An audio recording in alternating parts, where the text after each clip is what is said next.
उज्जैन में मुख्यमंत्री डॉक्टर मोहन यादव शिप्रा तीर्थ परिक्रमा यात्रा के समापन समारोह में शामिल हुए, जहां उन्होंने मोक्षदायिनी मां शिप्रा की विशेष पूजा अर्चना करने के साथ 351 फीट चुनरी चढ़ाई है।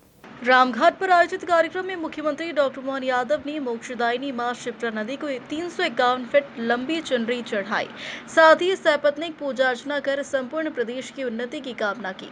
इस दौरान कार्यक्रम में ऋषिकेश से पधारी स्वामी चिदानंद सरस्वती जी महाराज, राज्यसभा सांसद बाल योगी उमेश नाथ जी महाराज, सांसद अनिल फिरोजिया, जिले के प्रभारी मंत्री गौतम टेटवाल, नगर निगम सभापति कलावती यादव, प्रदेश के मुख्य सचिव अनुराग जैन आदि उपस्थित थे।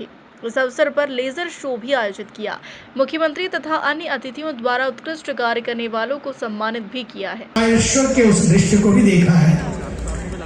आप वो धरती के लोग हैं।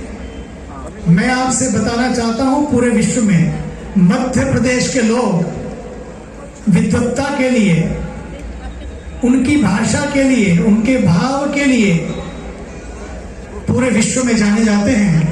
आपके यहाँ के लोग जगह जगह शासन कर रहे हैं, चीजों को बदल मतलब है। मध्य प्रदेश के भाग्य का मतलब है आप सबका भाग्य।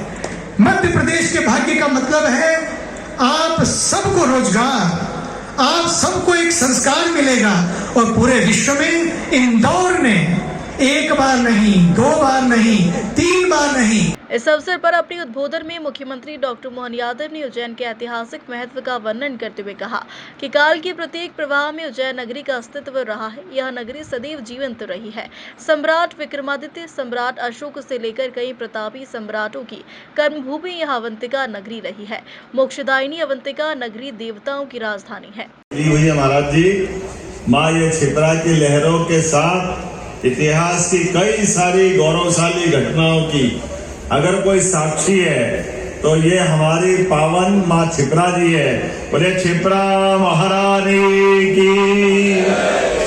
आज के इस गंगा दशमी के अवसर पर माँ शिप्रा की ही धारा आगे जाकर के चंबल से जमुना, जमुना से गंगा की गंगा यात्रा कराती है। निर्णय रहा, हमें गर्व है। उनके लिए उज्जैन भी बहुत बड़ा केंद्र रहा है, जहां से इस बात का बीज डला था। यहीं साधु संतों के आशीर्वाद के साथ यहाँ हमारे संघ परिवार की बैठक हुई थी और यहाँ के बाद हमको आशीर्वाद मिला कि हमारे भावी प्रधानमंत्री 2014 के कौन होंगे। ये 2013 में गोवा के अंदर घोषित हुए। तो मुझे गर्व है वो बाबा महाकाल का आशीर्वाद उनको मिला है। बोले बाबा महाकाल महाराज की। तो किसी के यहाँ पूजन करके ये मानेंगे गंगा बेसिन की नदी है, तो वहां तक आपकी भावना पहुंचेगी। और आपने आज अद्भुत काम और किया है। आपने एक और संकल्प किया है कि अभी आपका ऋषिकेश में वेलनेस सेंटर का, अपने आश्रम का, बाकी गतिविधि चलाने के बहुत सारे कार्यक्रम चलते हैं, केंद्र चलते हैं। आप भविष्य में उज्जैन और ओंकारेश्वर को भी जोड़ रहे हैं। जोरदार अभिनंदन करो। हमारे एक तरह से उज्जैन वासी बन रहे हैं। 2 दिवसीय शिप्रा तीर्थ परिक्रमा यात्रा के समापन पर मुख्यमंत्री डॉक्टर मोहन यादव के साथ स्थानीय जनप्रतिनिधि और श्रद्धालु शामिल हुए, जहां उन्होंने मां शिप्रा को नमन कर खुशहाली की कामना की।